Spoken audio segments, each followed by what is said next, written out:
Hi hello నమస్తే welcome back to our channel. ఏం చేస్తున్నారండి? ఈరోజు నేను మంచిగా టేస్టీగా ఫిష్ ఫ్రై రెడీ చేయబోతున్నానండి. షాలో షాలో ఫిష్ ఫ్రై అనమాట. అంటే కొంచెం ఆయిల్ వేసుకొని చాలా టేస్టీగా ప్రిపేర్ చేయబోతున్నాను. ఇంకా ఆలస్యం ఎందుకు, వచ్చేసేయండి. ఇప్పుడు మనము చక్కగా ఫిష్ ఫ్రై చేసుకోబోతున్నామండి. దానికోసం నేను ఒక 400 గ్రాములు ఫిష్ తీసుకొచ్చాను. ఈ ఫిష్ని శుభ్రంగా నేను కొంచెం నిమ్మకాయ ఉప్పు వేసేసి అట్లాగే కొంచెం మజ్జిగ వేసేసి ఒక 5 నుంచి 7 సార్లు శుభ్రంగా వాష్ చేసుకున్నాను అండి. వాష్ చేసుకున్న పీసెస్ అనమాట ఇవి. ఇప్పుడు దీన్ని మనం మ్యారినేట్ చేసుకుందాం. ఇందులో ఒక టేబుల్ స్పూన్ అండి, హాఫ్ టేబుల్ స్పూన్ అట్లా అల్లం వెల్లిపాయ పేస్ట్ వేసేసుకోవాలి. కారం కూడా అంతే అండి, ఒక హాఫ్ టేబుల్ స్పూన్ అట్లా. ఎందుకంటే మనము 400 గ్రాములు అంటే మనకు 4 నుంచి 5 పీసెస్ వచ్చినాయి కాబట్టి మీరు కారం అదంతా కూడా ఒకసారి మీరు ఎంత తినగలరో అంత వేసేసుకోండి. ఉప్పు మనకి రుచికి సరిపోయేంత అండి వేసేసుకొని కొంచెం పసుపు. ఇవన్నీ కూడా మనం మంచిగా ఈ ముక్కలకి పట్టే విధంగా మనము మిక్స్ చేసుకోవాలండి.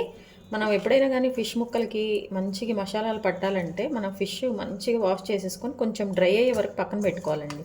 ఆ డ్రై అయ్యే వరకు పక్కన పెట్టుకుంటే కనుక మనం వీటికి మసాలాలు అన్నీ కలిపినా కానీ మంచిగా పట్టేస్తాయి అన్నమాట. వాటర్ ఉందనుకో, ఈ వాటరీ ఉంటే వాటర్ ఊరుతూ ఉంటుంది కదండి, మనము అప్పుడు ఈ ఉప్పు కారాలన్నీ కూడా వాటర్లో కలిసిపోతాయి అన్నమాట. అందుకని కొంచెం మంచిగా కడిగి కొద్దిసేపు పక్కన పెట్టేసి ఆ తర్వాత మనం మ్యారినేట్ చేసుకుంటే మంచిగా మన ముక్కలకి ఈ ఉప్పు కారాలు ఈ మసాలాలన్నీ కూడా పట్టేస్తాయండి.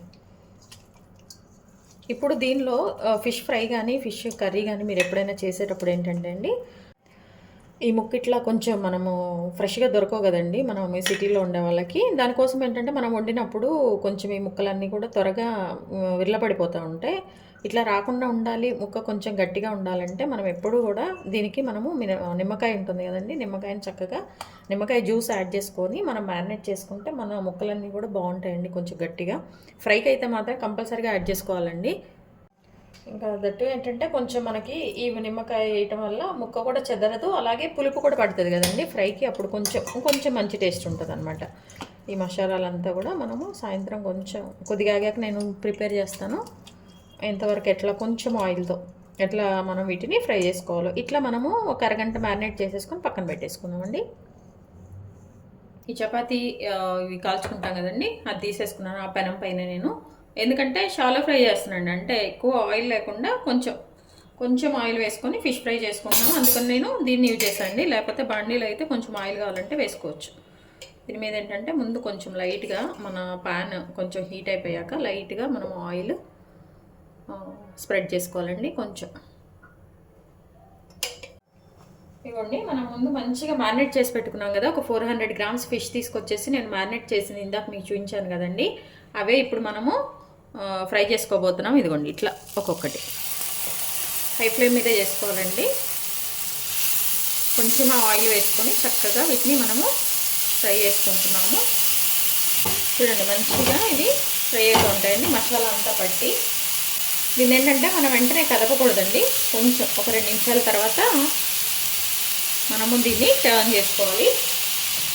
ఈ ఫ్రై కూడా ఫిష్ బాగుంటేనే బాగుంటుందండి ఫ్రెష్గా. ఇవన్నీ ఇప్పుడు కొంచెం మనం ఇట్లా టర్న్ చేసుకున్నాము, మంచి ఇట్లా తిప్పేసుకోవాలండి. ఒక 4 నుంచి 5 నిమిషాలు వదిలేద్దామండి. ఇదిగోండి ఇప్పుడు ఒకసారి మళ్ళీ టర్న్ చేసుకుందాం. జాగ్రత్తగా ఇట్లా టర్న్ చేసుకోండి. ఈ మసాలా అంతా కూడా ఈ పీసెస్కి పట్టేసండి. మనం కొంచెం ఆయిల్ వేస్తాం కాబట్టి టేస్ట్ మాత్రం అదిరిపోతుందండి.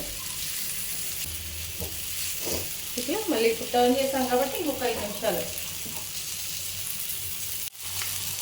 ఇందులో ఏంటంటే అండి, ఇప్పుడు కారం మాకు కొంచెం కావాలి అనుకుంటే స్పైసీ ఎక్కువ, ఇప్పుడు కొంచెం మనం కారం ఉప్పు కూడా యాడ్ చేసుకోవచ్చు అండి. ఒకసారి ఆప్షనల్. ఎవరన్నా మాకు ఈ కారం సరిపోలేదు కొంచెం వేసుకోవాలంటే పైన కారం చల్లేసేయచ్చు, లేదా మసాలా ఇంకా గరం మసాలా వేసుకోవచ్చు, మామూలు మసాలా వేసుకోవచ్చు, ఏదైనా అండి. ఇట్లా ప్లెయిన్గా కూడా తింటే బాగుంటుంది. నేనైతే అవేమి యూజ్ చేయట్లేదు, జస్ట్ మామూలుగానే. ఇట్లా మళ్ళీ ఇట్లా మాడాలండి, మాడితేనే ఈ ఫిష్ టేస్ట్ బాగుంటుంది అనమాట. మాడటం అంటే ఏం లేదు, బ్లాక్ కలర్ రావాలి. అది లోపలంతా కుక్ అయిపోయి మంచిగా ఈ పైన కొంచెం బ్లాక్ కలర్ ఆ టేస్ట్ తినేటప్పుడు బాగుంటుంది అనమాట. ముక్కలు అయితే ఏమి చిదరవలేండి, కొంచెం జాగ్రత్తగా దగ్గరుండి మనం చేసుకుంటే ఇబ్బంది ఏం లేదండి. చక్కగా ఇందులో పచ్చివాసన అంతా వెళ్ళిపోతుంది అనమాట. పిల్లలు కూడా మంచి ఇంట్రెస్ట్గా తింటారండి ఇది. చూడండి మన ఫిష్ ఫ్రై రెడీ అయిపోయిందండి. స్టవ్ ఆఫ్ చేసేసుకున్నాం. చాలా ఎమ్మీగా టేస్టీగా మన fish fry shallow fish fry ready అయిపోయిందండి. చాలా ఈజీగా చాలా బాగా వచ్చింది. తప్పకుండా ట్రై చేయండి మీ అందరు కూడా. ఇది మన పప్పుచారుకి అయితే చాలా బాగుంటుందండి. పప్పుచారుతో తింటే ఇంకా అసలు మనకి స్వర్గంలాగా ఉంటుంది అనమాట. మీ విలువైన సమయాన్ని కేటాయించిన వీడియోస్ చూస్తున్నందుకు మీ అందరికీ ధన్యవాదాలండి. మీకు నచ్చినట్లయితే like, share, subscribe. Thank you.